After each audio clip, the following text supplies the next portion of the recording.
고린도후서 먼저 오늘 8장으로 들어가겠습니다. 자, 책은 제2과입니다. 자, 고린도서 8장과 9장은 이제 신약 시대에 헌금에 관한 어떤 교리가 이렇게 적시되어 있다. 그렇게 여러분 이해하시면 돼요. 자, 이 헌금에 관해서는 이제 성경에서는 연보라는 용어로 이렇게 표현을 합니다. 그러니까 여러분이 헌금은 곧 연보와 이렇게 또 의미가 통한다고 그렇게 이해하시면 돼요. 그래서 오늘 제2과 8장의 주제는 연보를 드리는 것에 관한 지침이다라는 얘기죠. 특히나 이 헌금에 관한 문제는 사실 민감하잖아요. 우리가 가지고 있는 돈과 직결되어 있기 때문에. 그렇죠? 더 큰 문제는 뭐냐면 소위 가짜 교회들이 이 헌금을 악용을 해가지고 거기 모인 소위 교인들을 이렇게 경제적인 부담을 가중시키죠. 자, 헌금이라는 게 그럼 아예 없어야 되냐? 그렇지 않습니다. 하나님께서는 분명하게 이 땅을 사는 사람들이 현실적으로 그 필요들을 충족받고 또 이렇게 교회가 사역을 수행할 수 있도록 바로 헌금이라는 걸 제정하신 거예요.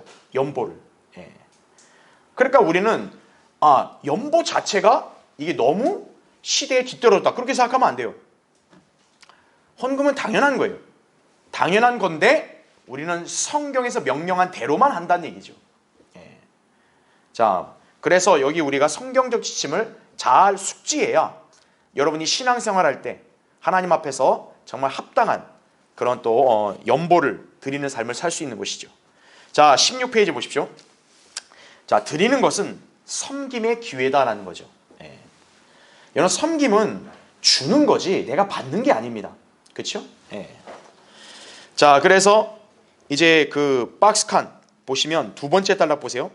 하나님을 섬기는 것은 모든 그리스도인에게 주어진 특권이며 특별한 은혜이다 이거죠.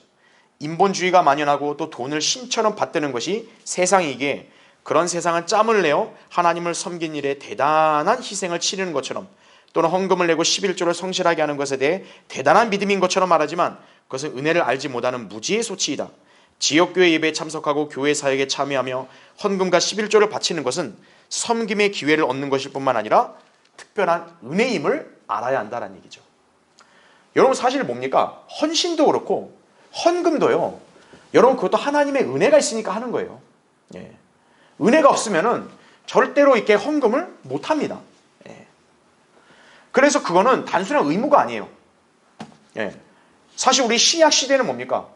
율법의 의무를 지키는 사람들이 아니에요. 우리는. 그렇죠? 우리는 은혜 가운데 사는 사람이기 때문에 모든 일을 은혜 아래서 하는 거예요. 그 은혜는 어떤 의무나 어떤 얼매임이 없다는 거죠. 자원함이다. 그 대신 뭡니까? 주님은 그 자원함으로 드리고 섬기는 사람에게는 더 풍성한 은혜를 베푸신다는 사실이죠. 그 점을 우리가 원칙을 또 이해하면 되겠죠. 그렇죠? 자, 그래서 지금 바울은 이 고린도서 8장에서 자, 성도로서 아주 드리는 것을 잘한 그 본이 되는 교회를 여기서 제시하고 있습니다. 바로 마케도니아 교회들이에요. 그래서 고린도서 8장 1절부터 9절은 자, 정말 그리스도인으로서 드리는 게 뭔지를 아주 딱 이렇게 몸소 실천한 그 교회를 바울이 여기서 칭찬하며 제시하고 있는 거예요. 자, 그래서 먼저 거기 1번 보세요.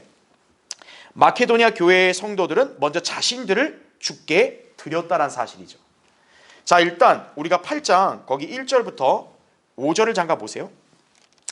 형제들아, 우리는 마케도니아 교회들에게 주신 하나님의 은혜를 너희에게 알게 하노라.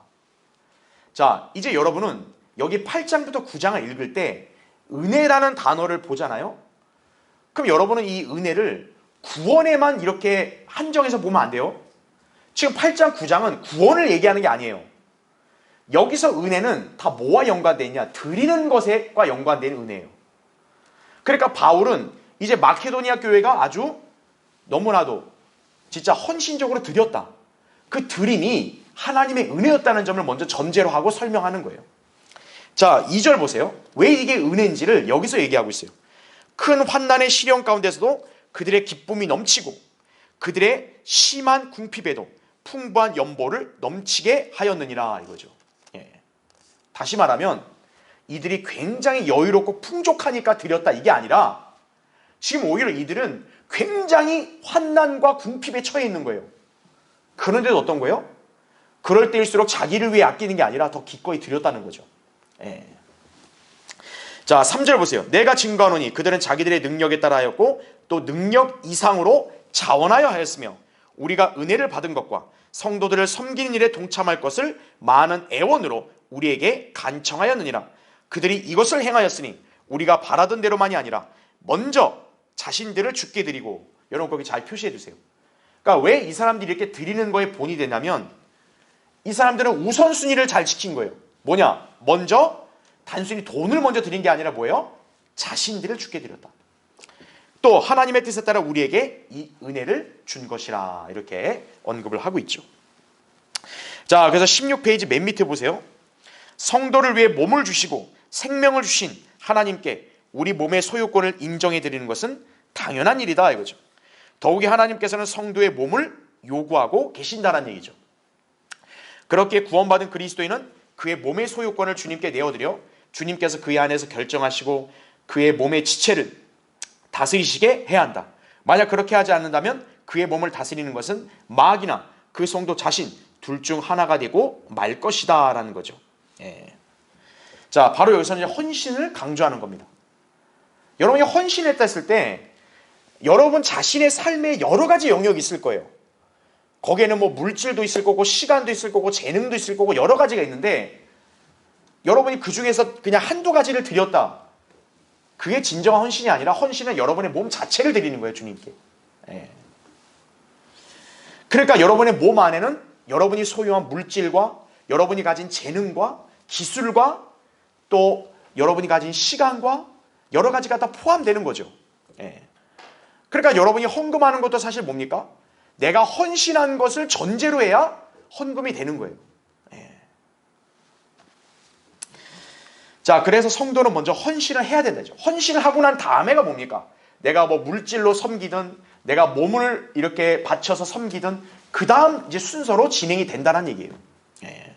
그래서 먼저 주께 드렸다. 바울은 이 점을 우리에게 가르쳐 주는 거죠. 자, 2번 보세요. 마케도니아 교회 성도들은 자원함으로 드렸다. 여러분 자원함을 잘 표시해 주세요. 바로 뭐냐? 이게 신약 교회 시대 성도들이 드리는 것에 대한 자세예요. 네. 분명히 율법 아래 있는 유대인들과는 차원이 다릅니다. 율법 아래 있는 유대인들은 어떻게 보면 의무, 강제로 드린 거예요. 왜? 율법에 명시되어 있으니까.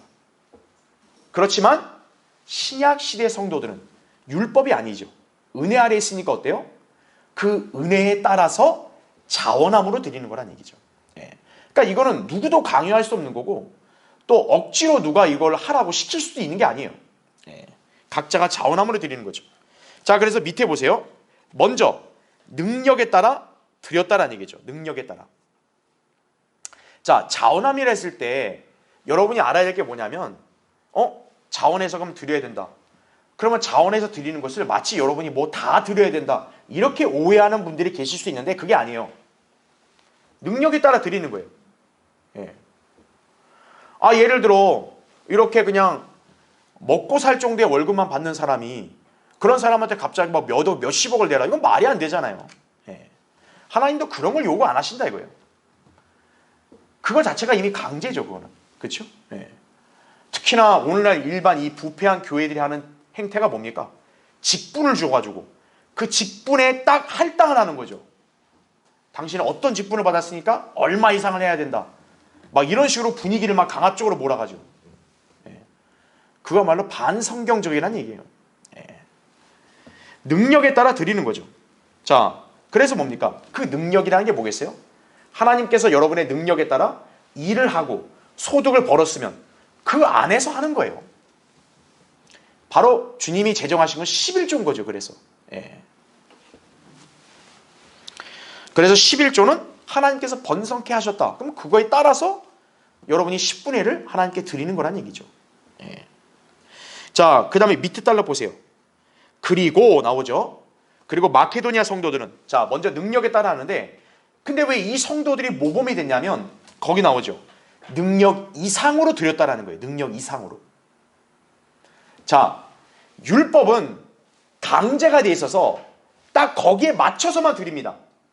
물론 이제 더 자원에 드리는 구약 성도들도 많이 있었지만, 그런데 신약 시대에는 솔직히 말하면 딱 적정선의 명시가 된 게 없어요. 왜? 은혜니까. 그러니까 이거는 어느 누구에게나 이렇게 객출하거나 할당할 수 있는 게 아니에요. 그런 여러분 자신과 하나님과 관계 속에서만 아는 거죠. 그런데 마케도니아 성도들은 뭐예요?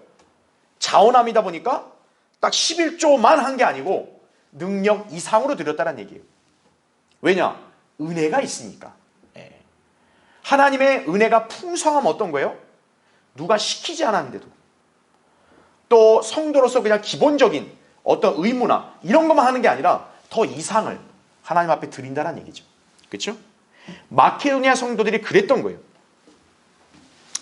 자, 그래서 밑에 딸락 보면, 자, 물질 앞에서 사람이 시험을 많이 받는다 그랬죠. 그렇죠? 그래서 오늘날 이 부패한 가짜 교회들이 직분을 갖고 소위 장사를 하는 거예요. 왜 직분 갖고 장사하냐? 그걸로 이제 헌금을 계산하는 거죠, 나름대로. 이 사람한테 장로를 줬으니 장로에 맞게 내야 되지 않겠냐, 이런 거예요. 당신은 권사지, 권사에 맞게 내야 되지 않냐, 이거죠. 그런 식으로 어때요? 반강제적으로 헌금을 객출하는 거. 이건 반성경적이라는 얘기죠. 그래서 맨 밑에 줄, 성경대로 믿는 그리스도인의 믿음의 생활은 하나님께 바치는 물질 때문에 시험받아서는 안 된다. 18페이지 보세요. 그러니까 돈 내기 아까우면 내지 않아도 된다 이거죠. 아무도 왜 안 내느냐고 말할 사람이 없기 때문이다. 들이대 자원함으로 해야 한다. 그렇죠. 자원함으로 하면 되는 거예요. 그러면서 뭡니까? 성도들은 하나님의 돌보심 아래에 있다는 사실을 항상 여러분은 인식하고 살아야 돼요. 그러면 여러분들이 하나님의 은혜를 모를 수가 없어요. 그러면 여러분은 하나님의 그 은혜에 따라서 여러분은 누가 시키지 않아도 자원함으로 드리는 거예요. 근데 아직 거기 미치지 못했다 이거예요. 그러면 억지로 하지 마라 이거예요. 왜냐? 하나님도 인정 안 하시니까. 하나님이 인정 안 하는 걸 왜 구태여하냐 이거예요. 그럼 억지로 하지 마라 이거죠. 자, 그래서 뭡니까? 바울도 지금 여기서 마케도니아 교회 성도들의 예를 제시한 것은, 야, 이대로 니들도 다 따라, 이게 아니에요. 이 교회가 이런 아름다운 섬김의 본을 보여줬으니 너희들이 이걸 보면 너희들도 도전받아야 되지 않겠냐. 바로 이렇게 일종의 권면을 하는 거예요. 자, 3번 보세요. 마케도니아 교회 성도들은 심한 궁핍에도 풍부한 연보를 넘치게 했다라는 얘기죠. 자, 그래서 밑에도 이제 그 예가 뭐냐? 예수님이 누가복음 21장에서 이제 그 성전에 이 모금하는 그 자리에서 예수님 딱 지켜보고 계시니까 막 좀 부유한 사람들은 좀 돈을 좀 많이 내요. 근데 이 가난한 과부는 자기 생계비 전부 2렙돈만 냅니다. 근데 예수님은 오히려 뭐라 합니까? 그 과부가 가장 많이 냈다 그러죠. 왜냐?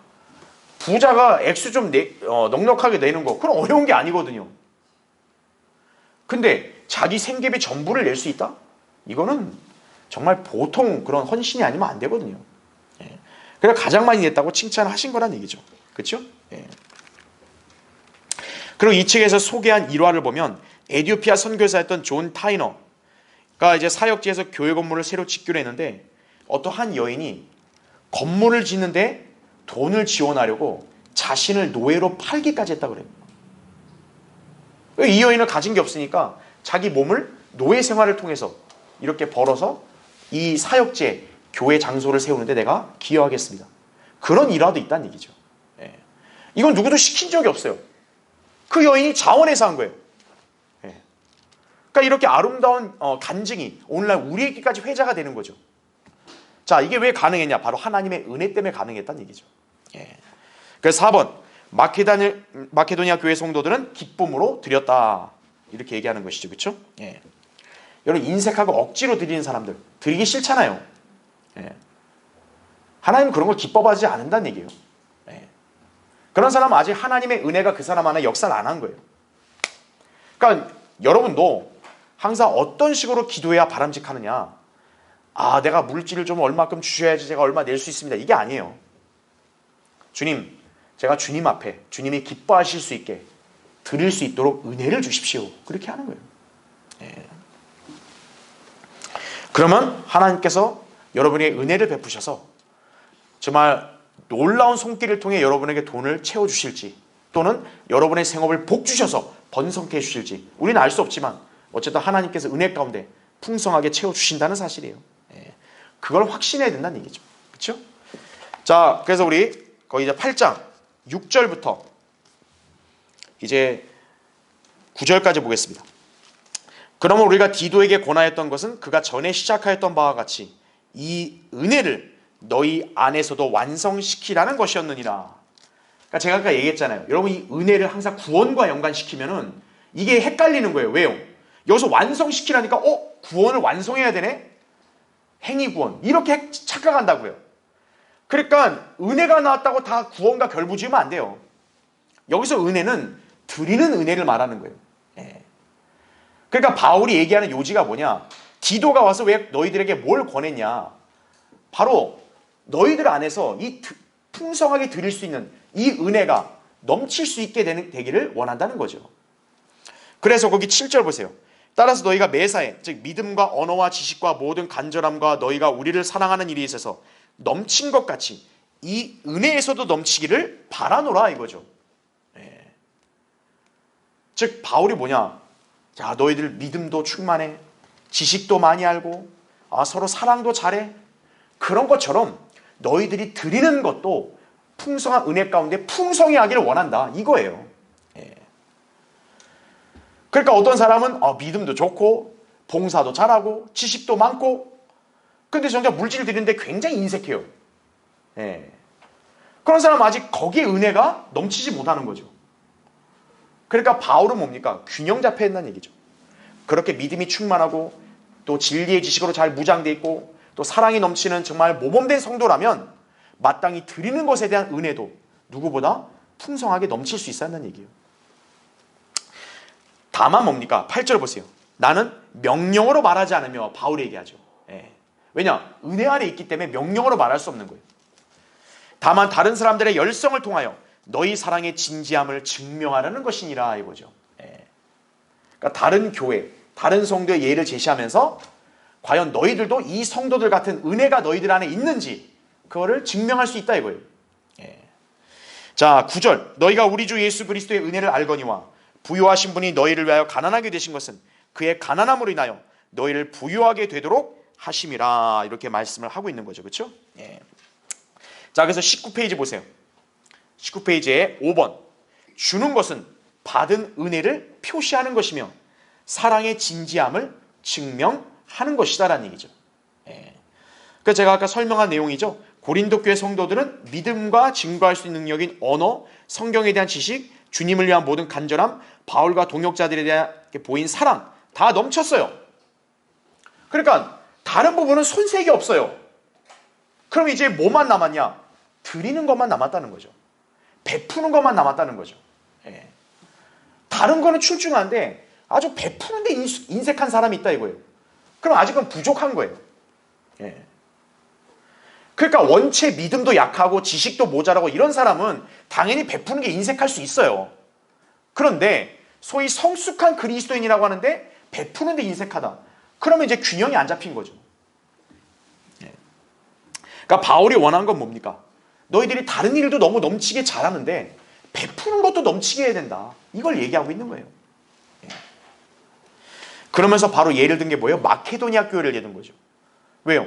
마케도니아 교회는 돈을 싸고 있는 교회가 아니었거든요. 쌓아놓고 있는 교회가 아니라 정말 궁핍해요.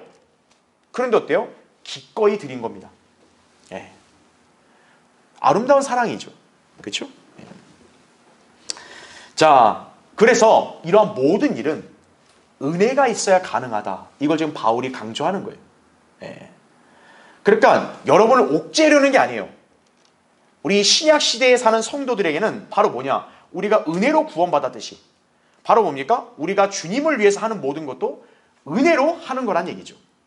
그 은혜가 풍성하면 어때요? 우리가 베풀고 드리는 것도 풍부하게 한다는 사실이에요. 예. 그럼 뭐냐? 하나님께서는 그런 성도에게 더 은혜를 넘치게 하신다는 얘기예요. 그래서 바울이 아까 9절에서 바로 이 은혜가 어디에서 비롯됐는지를 설명하고 있는 거예요. 예수 그리스도로부터 비롯됐는데, 그러면 예수 그리스도는 우리에게 어떻게 이 은혜를 베푸셨냐 이거예요. 그분이 우리를 위해서 가난하게 되셨다 이거예요. 예. 그런 은혜를 우리에게 주셨다는 얘기죠. 예. 그래서 이 하나님의 부요하심은 그리스도를 희생시켜서 베푼 것이다. 이걸 지금 바울이 얘기를 하고 있는 것이죠. 그렇죠? 예. 그래서 여러분 거기 주 예수 그리스도의 은혜, 항상 이 문구를 잘 기억해 두세요. 왜냐? 바울이 늘 매 서신마다 인사말할 때 또 끝마침할 때마다 주 예수 그리스도의 은혜, 항상 이거를 강조합니다. 예. 그 은혜는 뭐냐? 바로 풍성함이라는 거죠. 그 은혜는 뭐냐? 예수 그리스도 우리의 구주께서 우리를 부유하게 하시려고 자신을 희생시켰다는 얘기죠. 예. 은혜가 없었으면 어떻게 그게 가능하겠어요? 그러니까 우리는 그 은혜의 본질을 잘 이해하고 깨달아야 된다는 얘기죠. 그렇죠? 자, 이제 밑에 10절부터 15절까지는 드리는 것과 은혜의 관계를 이제 설명하고 있습니다. 자, 여러분 이제 우리 한번 먼저 읽죠. 10절부터 거기 12절 보겠습니다. 이 점에 있어서 나의 의견을 표하노니 1년 전부터 시작한 행동이었을 뿐만 아니라 원하던 것이니 너희에게 유익한 것이라. 그러나 이제는 그 행동을 실천하라. 그리하여, 자, 거기 잘 보세요.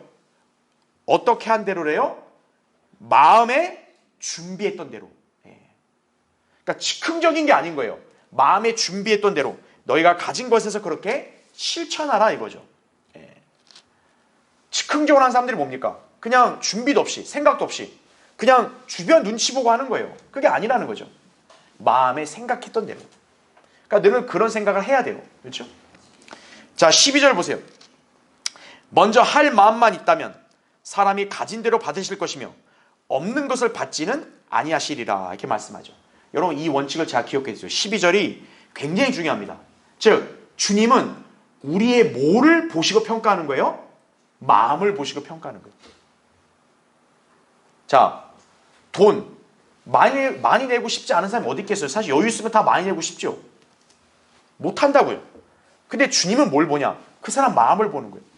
저 사람이 형편은 안 되는데 마음만큼은 정말 많이 내고 싶어 한다. 그럼 뭐냐? 하나님은 그 사람의 마음을 받으신다는 얘기예요. 자, 1번 보세요. 거기 19페이지. 하나님께서는 기꺼이 드리고자 하는 마음을 원하신다. 그죠? 그러니까 그런 마음을 먼저 드리게 되면 적고 많음에 상관없이 우리가 기꺼이 드리는 것을 기쁘게 받아주실 거란 얘기죠. 예. 자, 밑에 보세요. 주님께 드리는 일에 있어서 모든 필요와 환경은 하나님께서 채우시고 조성해 주신다는 얘기죠. 그렇죠. 자, 소위 오늘날 이 땅의 목사들, 사역자들이 왜 대다수가 실패하냐면 먹고 사는 문제에 대해서 염려하고 자기가 계산하는 거예요. 자기가 누리고 싶은 거를 막 거기에만 생각이 골몰해 있는 거예요. 그러니까 어떻게 됩니까? 거기 앉아있는 교인들이 다 이렇게 돈으로 보일 수밖에 없는 거예요. 계산적으로. 그러니까 막 거기서 얼마 해야지 우리가 이 교회가 얼마를 축적해서 나중에 교회를 어떻게 짓고 또 목사는 우리 가정은 생활을 어떻게 하고 막 이런 거에만 염려하는 거예요. 아, 교회에 성도가 없으면은 내가 먹고 사는 문제 어떻게 해야 되나 막 이런 염려하는 거예요. 근데 우리가 알아야 될 게 뭡니까? 교회와 사역자 하나님이 세우셨고 쓰시면은 모든 필요와 환경은 누가 조성하신다고요? 하나님이 조성하시는 거예요. 네.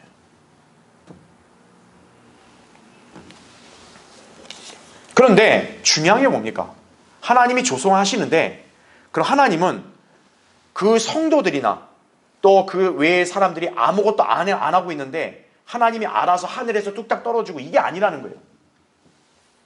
주님 먼저 뭘 보냐? 마음을 보는 거예요.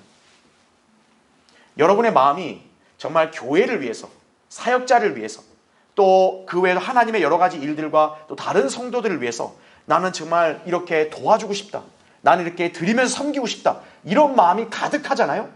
그럼 주님은 그 마음 자체를 받으시는 거예요. 오케이, 내가 인정해 준다. 그렇게 하신다는 얘기죠. 예. 다음 페이지 보세요. 20페이지. 그래서 시험하시는 거예요. 그 어떻게 보면 하나님께서 여러분의 마음을 시험하시는 거예요. 예. 그래서 거기 그 책에 나온 대로 자, 사역자에게도 하나의 시험이 되겠죠. 왜 사역에 전적으로 헌신을 많이 못하는가 이거예요. 현실적인 어떤 문제에 대해서 염려가 가득하니까 못하는 거죠. 예. 왜냐하면 그거는 무시 못하거든요, 사실은. 그렇지 않겠습니까? 아니 아무리 자기가 몸을 던져 헌신하고 사역한다 해도 어느 정도 생활이 돼야 뭐 사역을 하는 거죠. 안 그러겠습니까? 그럼 주님은 그냥 무책임하게 야 그냥 너 그냥 내가 시킨 대 사역을 해 이런 분이 아니시거든요. 그럼 이제 남은 건 뭘까요? 나의 믿음인 거죠. 나는 과연 주님의 약속을 온전히 신뢰하고 있는가 이거예요. 예.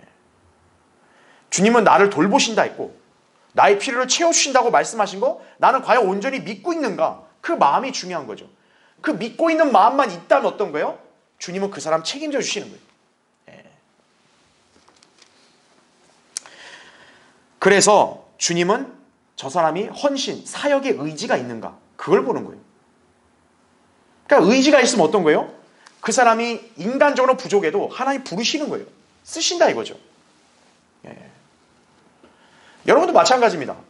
여러분도 뭔가 하나님의 사역과 이 교회를 위해서 내가 어느 부분을 헌신하고 싶다. 그런 마음이 가득하면 주님이 여러분의 마음을 테스트하는 거예요.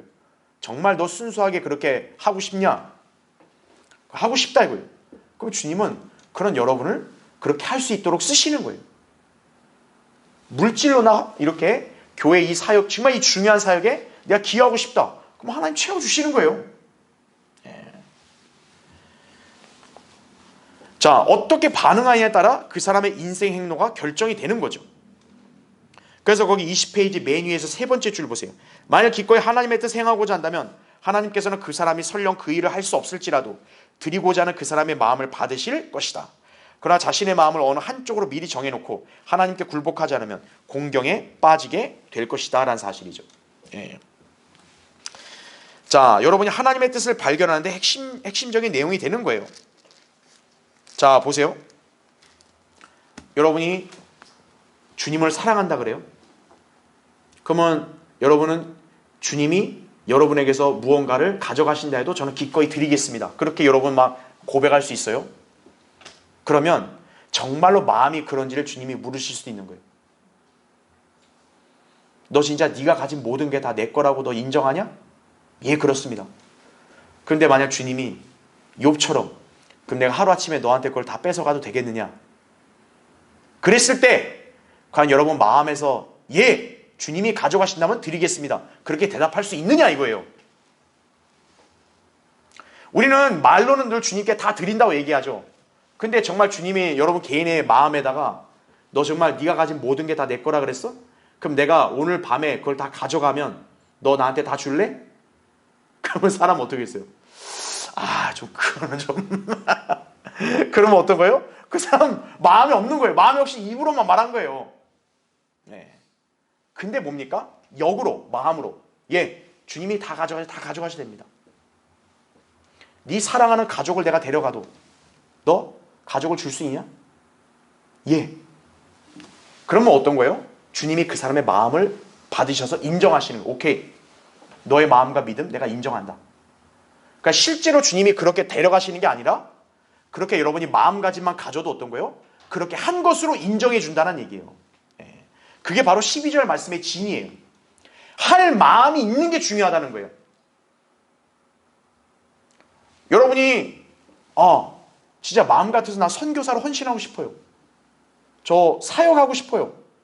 그런 마음을 가지고 있다면 여러분이 사역을 안 해도 어떤 거예요? 하나님께서 그 마음을 기뻐하신다는 거예요. 너의 그 열정? 내가 아주 이렇게 인정해 줄게. 기뻐하신다는 얘기죠. 예. 근데 마음에는 없는데 그냥 입으로만 떠든다. 그건 주님이 아시는 거예요. 예. 바로 그 점을 얘기하는 거죠. 예. 그러니까 하나님의 은혜에 따라 정말 드렸는지 안 드렸는지는 그 사람 마음을 보면 아는 거예요. 하나님께서 보실 때 그 사람 마음이 적합하면 은혜를 주시는 거예요. 그걸 할 수 있는 은혜. 설사 환경적으로 하지 못하면 그 마음을 기뻐해 주시는 거예요. 인정해 주신다는 거죠. 한 것처럼 인정해 주신다는 사실이에요. 그러니까 우리는 참 얼마나 감사한 겁니까? 그게. 그렇죠? 네. 자, 그 부분을 여러분 이 원칙을 잘 기억해야 되고요. 자, 20페이지에 거기 2번 보면 주님께서 허락하시는 균등함. 예루살렘의 가난한 성도들의 어려운 처지를 개선하려고 노력하는 것이 아니다라는 얘기예요. 자, 밑에 보세요. 이게 무슨 의미인지는 거기 이제 13절부터 여러분 거기 15절 볼게요. 이는 다른 사람들은 평안하게 하고 너희에게는 짐을 지우려는 것이 아니라 균등하게 하려는 것이니 지금은 너희의 풍족함으로 그들의 부족함을 보충함으로써 후에 그들의 풍족함으로 너희의 부족함을 보충하여 균등함이 있게 하려는 것이니 기록된 바 많이 거둔 자도 남는 것이 없고 적게 거둔 자도 부족함이 없었도다 함과 같으니라 이렇게 말씀하는 거죠. 예. 자, 이게 보면은 지금 여기서 본 게 균등함이라는 게 이걸 마치 오해해서 무슨 사회주의자들처럼 좀 여유 있고 부유한 사람들 무조건 다 가져와, 가난한 사람 다 줘, 이게 아니라는 거예요. 자, 주님은 어떤 교회와 성도들에게 물질의 필요와 복을 넘치게 채워주셨어요. 그러면 그냥 우연히 그냥 덩달아서 갑자기 나한테 돈이 생겼나, 꽁돈 생겼나, 그게 아니라 하나님께서 여러분의 그 물질을 주신 목적과 이유가 있으시다는 거예요. 그 중에 하나가 뭐예요? 가난한 성도들을 돕는데 드리라고 주신 걸 수도 있다는 얘기죠. 그럼 어떻게 했어요? 하나님께서는 그 가난한 성도들이 또 살아갈 수 있도록, 사역할 수 있도록 채워주셔야 되잖아요. 누구를 통해 채워주시는 거예요? 하나님께서 번성케 해주신 그 성도와 교회를 통해 채워주시는 거죠. 자, 그러면 나중에 대해서는 이제 필요를 공급받은 교회는 번성했어요. 반대로 필요를 제공해줬던 교회와 성도들이 어려움에 처했어요. 그럼 이제 어떻게 되는 거예요? 거꾸로 되는 거죠. 도움을 받아서 여유 있게 된 그런 성도와 교회가 어떤 거예요?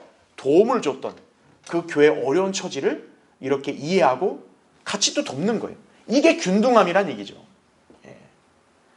그러니까 하나님께서 어떤 교회와 성도들에게 필요를 채워주시는 거 우연이라고 보시면 안 돼요. 이건 주님이 나에게 이렇게 더 넘치게 주신 것은 뭔가 이유가 있으시구나. 목적이 있으시겠구나. 그러니까 여러분이 그거를 이해하고 또 주님께 뜻을 물으면 주님께서 여러분에게 비춰주시는 거예요. 그래서 은혜를 주시는 거예요. 야, 너 그리스도 안에서 하나 된 저 가정이 어렵다지 않냐? 야, 저 교회가 지금 영적 전쟁으로 공경에 처했다지 않냐? 내가 왜 너한테 물질을 줬겠냐? 너가 이럴 때 미덕을 보이는 게 좋지 않겠냐? 지원하는 게 아름답지 않겠냐? 그때 여러분이 그 은혜를 깨닫게 돼서 드리면 얼마나 아름답겠어요. 주님은 그렇게 균등함을 맞춘다는 얘기예요.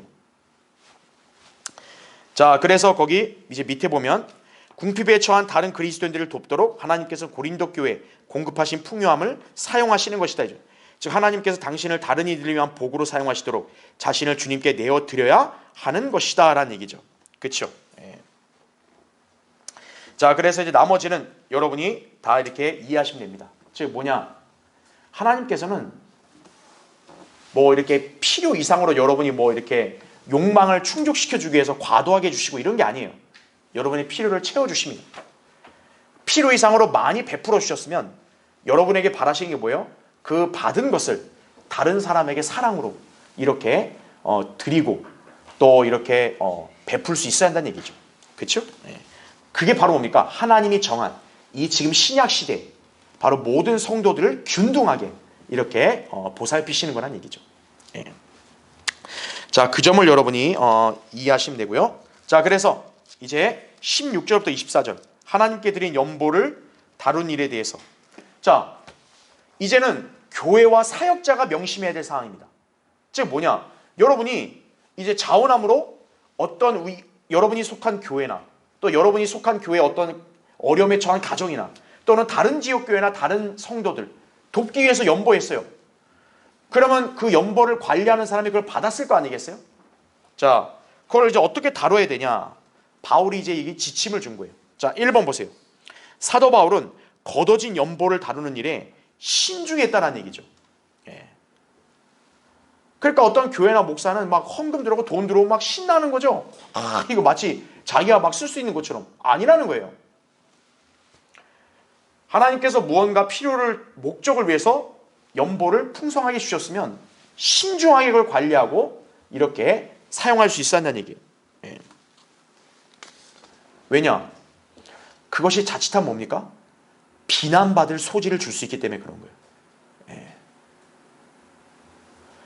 특히나 오늘날 대다수의 그런 탈락된, 실격된 목사들과 사역자들이 뭡니까? 바로 여기서 대다수가 탈락하는 거예요.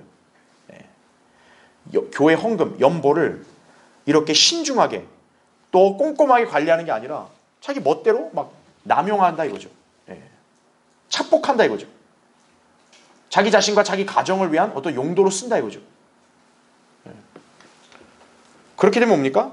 하나님께서 진노하시는 거예요. 그 다음부터 은혜의 복을 끊어버리신다 이거죠. 그렇죠? 자, 그래서 이제 그 부분을 여러분 기억하시면 됩니다. 그래서 바로 뭐냐? 바울이 사역자들 간에 뒀던 거예요. 일종의 서로를 감시하고 견제하게 하는 거예요. 왜냐하면 그 한 사람의 일탈로 인해서 다른 사역자가 오명을 쓸 수 있기 때문에 그런 거예요. 그래서 바울이 뭡니까? 이 연보를 꼭 정확하게 집행할 수 있도록 바울이 그냥 혼자 이걸 일괄적으로 다 하고 이런 게 아니라 자기 동역자들을 보내는 거예요. 동역자가 있어야 어때요? 바울이 자기가 함부로 하지 않죠. 자, 21페이지 2번 보세요. 성도들이 드린 연보를 사용하는 일에 대해 비난받을 것이 없어야 한다 이거죠.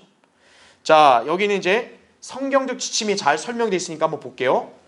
거기 21페이지 2번 밑에 보세요. 첫째, 헌금과 11조는 목사가 임의로 쓰는 게 아니라 교회가 꼭 필요한 일에 성도의 동의를 얻어 사용해야 한다 이거죠. 교회 운영에는 건물 관리, 목사와 직원들의 급료, 차량 유지비, 선교비, 일반 행정비 등이 포함이 된다 이거죠. 둘째, 교회는 1개월에 한 번씩 수입과 지출의 명세표를 게시판에 게시하여 온 성도가 그들이 내는 돈이 어떻게 쓰이는가를 알게 하는 것이 좋다 이거죠. 자, 이 지침이 뭐 성경에 직접 명시된 건 아니지만 우리 성경대레미 교회에 꾸준히 내려오는 전통이 뭐냐면 매달 교회가 이렇게 거둬들인 헌금을 어떻게 집행을 했고 또 어떻게 이걸 관리하고 있는지를 우리는 투명하게 공개를 하는 거예요. 바로 왜 그러냐면 목사가 꿀꺽을 안 한다는 얘기예요. 근데 목사가 몰래 꿀꺽을 하는 교회들은 뭐냐? 이거를 오픈을 못 하죠.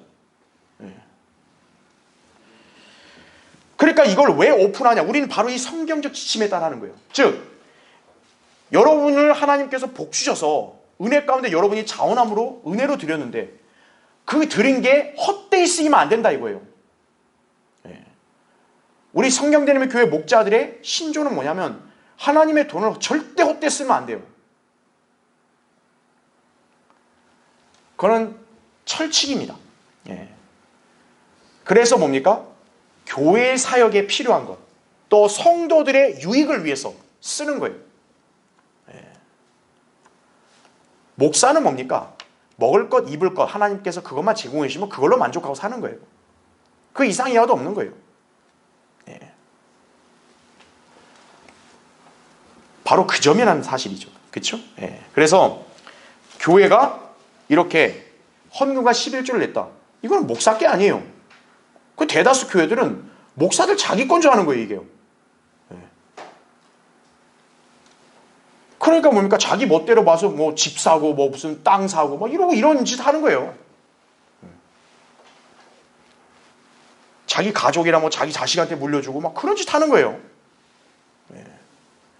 여러분, 우리나라 교회를 대다수가 그렇게 하고 있습니다. 성경대림 교회만 그렇게 안 하는 거예요. 그래서 제가 다른 사람들한테서도 신앙에 대한 강의할 때 늘 강조하는 게 그거잖아요.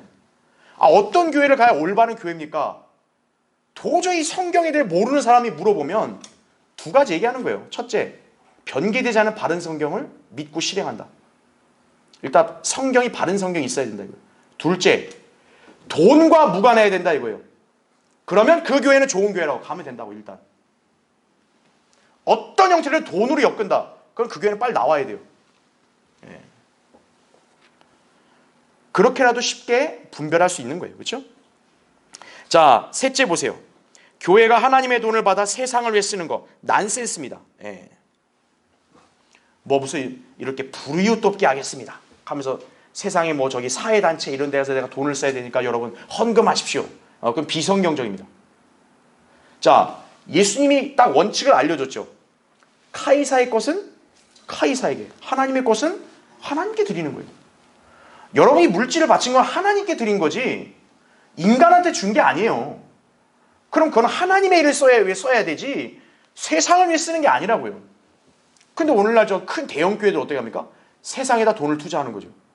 왜요? 세상에다 돈을 잘 풀어야 사람들도 끌어모으니까요. 그 잘못된 거란 얘기죠. 자, 교회가 세상에 살 수 있는 일은 복음을 전하는 일이에요. 그 다음에 성경을 가르쳐 양육해서 그리스도인으로 살게 하도록 인도하는 거예요. 그래서 그리스도인으로서 이 땅에서 하나님의 돌보심 가운데 풍성한 삶 살 수 있도록 인도하는 거예요. 그게 교회가 할 일이지, 교회가 무슨 뭐 거듭나지도 않은 그런 세상 사람한테 가가지고 뭐 이렇게 그들을 돕는다는 명목 아래 돈을 쓰고, 이건 잘못된 거란 얘기죠. 특히나 더 이렇게 안 좋은 거 뭐냐, 최악인 거 뭐냐, 교회가 세상 정치에 기웃거리면서 돈 쓰는 거예요. 그건 하나님 보실 때 아주 악한 짓이에요. 자, 그 다음에 넷째, 좀 밑으로 내려오면, 자, 밑에서부터 하나, 둘, 셋, 넷, 다섯 번째 줄만 올라오세요. 넷째 뭐예요? 교회 재정을 성도들에게 알릴 필요는 있지만 재정을 위해 별도로 설교하는 것은 바람직하지 않다는 얘기죠. 그러니까 쉽게 말하면 돈 없다고 생색내는 설교하는 거예요. 아, 우리 교회는 지금 뭐 해야 될 일이 많은데 교회가 이렇게 돈이 얼마나 우리가 이게 없어서 이게 하나님 사역을 못 하고 있냐?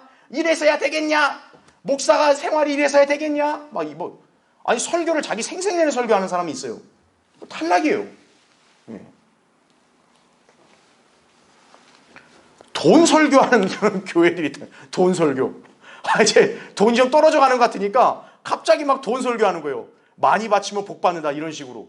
네. 그건 야바이 짓 하는 거죠, 그는요. 네. 그러니까 순복음교회부터 위상해서 그런 교회들 대다수예요, 다. 네. 우리 성경드리는 교회들 중에 어디에도요 돈에 관해 설교하는 교회들은 없어요. 아니 무슨 돈에 관해 설교하나요? 돈은 하나님이 채워주시는 거예요, 알아서. 신실하게 헌신하고 하나님 섬기면 하나님 채워주시는 거예요. 그러니까 그 사람은 하나님을 믿지 못하는 거예요. 그러니까 자꾸 막 생색을 내는 거죠, 막 설교하면서. 아, 성도들이 신실하면 다 신실한 성도들은 다 신뢰하는 거죠. 알아서 정직하게 바치는 거지. 그걸 못 믿어오니까 막 설교하는 거예요, 돈에 대해서 막. 돈에 대해 정직하지 못하면 복 못 받는다. 막 잘 내면 어떤 사람이 이렇게 복 받더라. 예, 그런 설교는 바람직하지 않다는 얘기죠. 벌써 이 원칙에서 빗나가는 거예요, 자원하면서. 그렇죠? 예. 자, 그렇기 때문에 목자는 성도들 가운데서 누가 얼마나 헌금하는지 알 필요 없어요. 여러분, 일반 교회들은 다 그 주보에다 적어놓잖아. 뭐 매주에 누가 11조 누가 있고 감사금 누가 했지만 이거 그냥 명단 적어놓고, 그렇죠? 심지어 어떤 큰 대형 교회는 장로실에다가 그래프를 만들어 놓는 거예요, 헌금 그래프를. 그게 뭐 하는 짓입니까? 그렇죠? 누구도 그걸 알 필요 없어요. 그리고 여러분들 중에서도 뭐 목사 눈치 보고 막 목사님이 내가 저 적게 내면 목사님이 날 좀 기도 드려 주시는 거 아닐까 해가지고 뭐 더 받지, 그런 거 없다 이거예요. 그런 싹꾼들이 하는 짓이죠. 자, 물질에 관한 건 뭡니까? 연보는 하나님과 여러분 개개인의 관계입니다. 저를 거기다 걸고 넘어질 필요 없어요, 절대로. 여러분이 하나님과 관계 속에서 여러분이 하나님 앞에 정직하게 하면 돼요. 하나님이 여러분 번성케 해주셨으면 정확하게, 정직하게 11조 내고, 또 여러분이 감사하면 은혜에 따라서 감사한금 내고, 그럼 되는 거예요. 누구도 그거에 대해서 이런 방구도 안 한다고요. 다만 여러분이 하나님 앞에서 정직하지 않으면 안 되겠죠. 하나님은 분명히 여러분한테 얼마나 번성케 해주는지 다 아는데 여러분은 모른 체 하면서 그냥 인색하게 하나님 앞에 드리고, 그럼 하나님 기뻐하지 않으시겠죠. 그럼 하나님과 여러분 개인의 관계예요. 저는 여러분에게 성경적 원칙과 교리만을 여러분에게 전하고 가르칠 뿐이라는 얘기죠. 다른 건 여러분이 하는 거예요. 그런데 원칙은 하나입니다. 여기 나온 대로 은혜에 따라서 이렇게 감사함으로 드린 성도를 하나님은 절대 잊지 않으신다고요. 반드시 채워주신다는 사실이. 그러니까 여러분이 복을 받는 비결을 여러분이 잘 누리시면 되는 거예요. 자, 그래서 오늘 이 8장을 잘 배웠으니까, 이렇게 하나님의 은혜가 늘 나 안에 넘칠 수 있도록 여러분도 그렇게 열망하시면 채우신다는 것을 기억하시기 바랍니다.